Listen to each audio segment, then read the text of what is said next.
Hi, welcome to Architect Tips. The purpose of the channel is to teach you some quick tips in Photoshop tailored towards architectural visualization, which will hopefully speed up your workflow.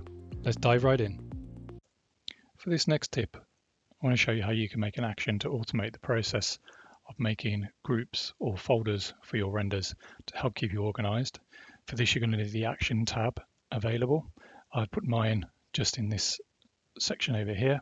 If you can't see it, if you don't have it activated, if you do in Window and then Actions, it will appear, and then you can drag it to where you want to. So we need to go to the Action tab, which is over here. You press Action,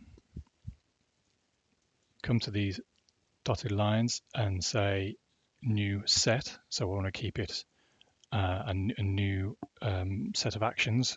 So I'm just going to call these Custom Actions. Press OK.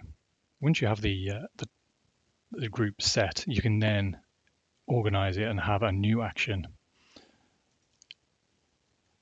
For here, I'm just going to call this groups.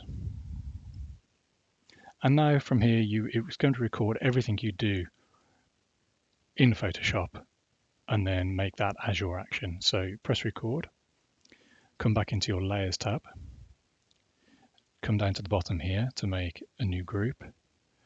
Here, I'm going to name it the first one Render. I'm going to make the next one Elements. And the next one, in this case, I'll call it Matte IDs. You come back to your Actions tab, press the Stop button, and then that will be your action set. So now if we delete what we've just done, come to Actions, select on our top folder groups. Here you can actually see where it highlights exactly what you've done within that action. So you only need this top layer. And if you just play that action and then come back to your Layer tab, you will see all those groups that you've just created via your action. And now it's a case of simply just organizing your workflow, having the different passes put into the relevant groups.